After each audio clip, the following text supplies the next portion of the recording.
sinta ang iyong kasarinlan, ang tanging adhika.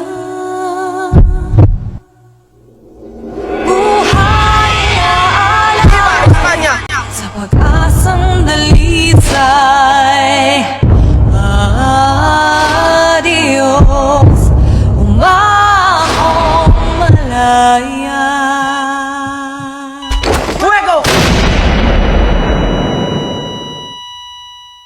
Isang umaga ng Hunyo 11, 1861, sa bayan ng Calamba, Laguna, ipinanganak ang batang Jose Protancio Rizal, isang batang hindi pa alam ang magiging malaking papel na gagampanan sa kasaysayan ng Pilipinas. Sa isang puok na tahimik at payapa, nagsimula ang kwento ng isang batang may matalim na pag-iisip at malasakit sa kapwa. Sa kanyang pagsilang, nagbukas ang isang bagong yugto ng pagbabago, hindi lamang para sa kanyang pamilya, kundi para sa buong bansa. Si Doña Teodora, ina ni Jose Rizal. Aray! Parang sumasakit ng aking tiyan. Panganganak na yata ako.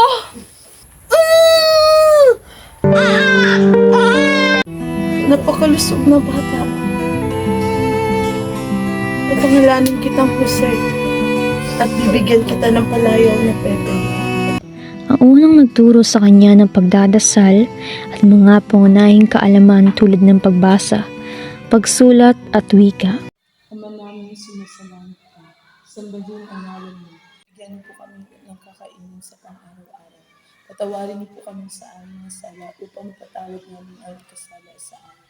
Huwag niyo po kami ipintulot sa tukso at ihadyan niyo po kami sa lahat ng masama. Amen. Malapit na dumilin, Pepe. Tayo na at pumanik sa ating silid. Tuturuan pa kitang magbasa at magsulat. Ano ba ito, Ina? Lubang napakahirap ng mga salita bigkasin. Ano talaga sa una, Pepe? Lahat ay pinagtsatsagaan aralin bago ito matutunan. Kung ikay nahihirapan, huwag kang mag-alinlangan magtanong sapagkat ako ay iyong ina. Noong si Pepe ay tumuntong sa 9 na taong gulang, napagdesisyon na ng kanyang magulang na siya ay ipadala sa Bianan, Laguna upang mag-aral. Kasama niya ang kanyang kapatid na si Pasiano upang siya ay patnubayan. Paalam po, Ama, Ina. Ako ay nangangakong mag-aaral ng mabuti. Pasiano at Pepe, mag-ingat kayo. Lagi niyong tatandaan ang aking mga bilin. At ikaw, Pasiano, huwag mong pababayaan ang iyong kapatid at mag-ingat kayo sa inyong tatahaking landas. Opo, Ina. Makakaasa po kayo. At ako na pong bahala sa aking kapatid.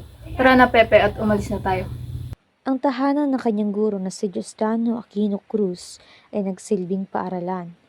Masasabi niyang ito ay strikto sapagkat nais nilamang matuto ang kanyang estudyante.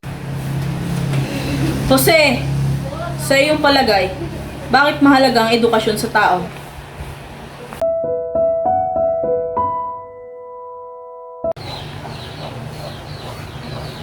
Jose, ikaw ba ay nakikinig? Tila malayo ang iyong iniisip. Pasensya na po, Guro. Maaari niyo bang ulitin ang iyong tanong? Por Diyos, por Santo, Jose, uulitin ko. Ano ang kahalagahan ng edukasyon sa tao? Mahalaga ang edukasyon dahil ito ang nagbibigay sa atin ng kaalaman at kasanayan para sa ating personal na pag-unlad. Sa pagkakataon na yun, doon niya unang naramdaman ang humanga sa kagandahan ng isang babae. Tila ikaw ay nag-iisa, Binibini. Doon niya unang beses nadama ang malayong paglipad ng paru-paro sa kanyang kaloob-looban. Wala namang masama kung ako'y nag-iisa. Hindi naman sa minamasama, Binibini. Katulad ng paru-paro. Ang kanilang wangis ay kabigha-bighan. Sing tulad mong kay ganda. Ikaw pala ay may hilig sa mga mabulaklakin sa salita, Ginoo. Maaari ko bang malaman ang iyong pangalan? Tawagin mo na lamang akong Jose. At ikaw, Binibini? Julia. Julia lamang. Masayang kasama si Julia. Ang ilog ang naging saksi ng kanilang kasiyahan at pagsasama kahit sa maikling panahon lamang. Matapos ang mga taon ng masigasig na pagsusulat, natapos ni Jose Rizal ang kanyang obra, ang Noli Me Tangere, isang nobela na isinulat upang magbigay ng liwanag sa kalagayan ng bayan. Hindi niya kayang ibalimbag ang akta ng mag-isa, kaya't dumaan ang kanyang sulat sa isang tapat na kaibigan, si Maximo Viola. Pepe, ito ay isang malaking karangalan. Hindi ko alam kung paano ko mapapakita ang aking pasasalamat. Maximo, walang anumang salita ang kayang ipahayag ang pasalamat ko sa iyong kabutihan. Kung wala ka, ang Noli Me Tangere ay isang pangarap, isang ideya na hindi kayang ipahayag sa mundo. Pepe, ang mundo ay nangailangan ng katulad mo. Ako'y narito lamang upang tiyakin makakarating ang iyong mensahe. Oo, Maximo. Simula pa lamang ito. Ngunit sa bawat pahina ng nobelang ito ay naroon ang pag-asa. Salamat. Hindi lamang sa tulong mo, kundi sa paniniwala sa adikain ng nobelang ito. Pepe, pangako ko gagawin ko ang lahat para may sulong ang iyong nobela. Ang Noli Me Tangere ay hindi lang iyong tinig, kundi tinig ng lahat ng Pilipino. Kung ganon, ito ay di lamang basta nobela. Maximo, ito ay isang bingit ng pagbabago. At alam ko, ito ay tutubo, lalago, at magbubunga sa taktang panahon. Ang dalawa ay nagkatinginan ng may paggalang at pagkakaunawaan. Tanda ng simula ng isang makabayang misyon para sa bayan. Si Segunda Katikbak ay isang kababata at kamag-aral ni Rizal sa biyanan. Sila ay nagkaroon ng pagtingin sa isa't isa. Umusbong ang pagmamahalan, ngunit sa kasamaang palad, ang kanilang relasyon ay hindi nagtagal dahil sa pagtutol ng mga magulang ni Segunda. Ni Josephine Bracken, agad na antig si Rizal sa kagandahan at kabaitan ni Josephine. Napakahanda at napakabango naman ng bulaklak na ito. Maraming salamat, Pepe. Sa paglipas ng mga araw, nagkaroon ng pagmamahalan sa pagitan ni Rizal at Josephine at kalaunan sila ay kinasal. Ang kanilang pagmamahalan ay nagtagal hanggang maabot ni Rizal ang kabilang buhay. Si Jose Rizal ay nakasuhan dahil sa kanyang pagiging lider sa Rebolusyong Pilipino. Dinakip siya at binatawan ng parusang kamatayan.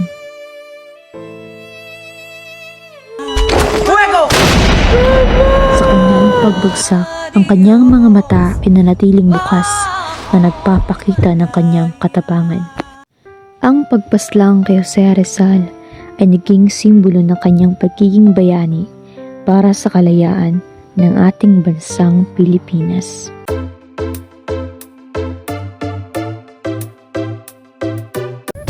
Sige na, Manganganak na yata ako. Muni. Yati, baka alam mo. Kaya March. Napakalusog na bata. At bibigyan kita ng palayaw na Pepe.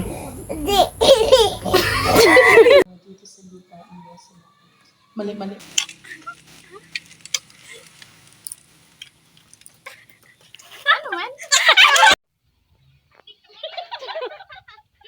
Tara na, Pepe, at umalis na tayo. At ikaw, Pasiano, mag-iingat kayo sa inyong tatahaking landas. Ano gani? Ano gani ka ba? At ikaw, Pasiano. Ba't ka? Mga baka-bago, eh. Sige. Wakal siya. Mantal siya. Mantal. Wakal. Boy, ano English ng baka? Ano English ng pangka?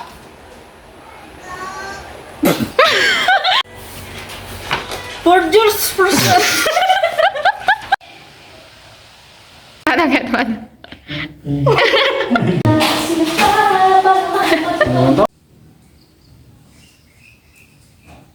Pepe, ito ay isang Pepe, ito ay isang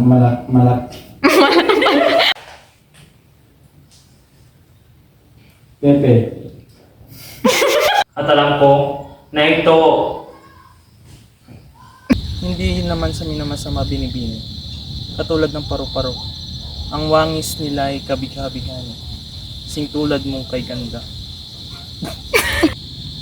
Ikaw pala ay mahilig sa mga... Mabulat na. Go! Wala, panauban kami na inun. Panauban din. Kadlaw, ito bang dandahan lang. Ito bang mihan kila, kadlaw. Sige, pungko. Pungko. Sige. Sige lang. Sige pa. Sige. Stop na. Balaran.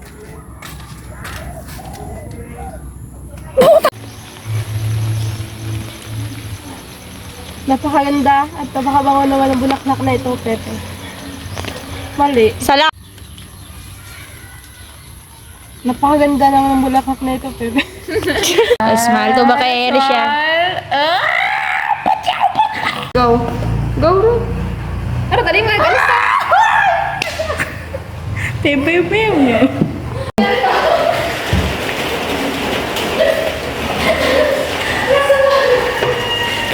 Acting mo yan, gatagis ka?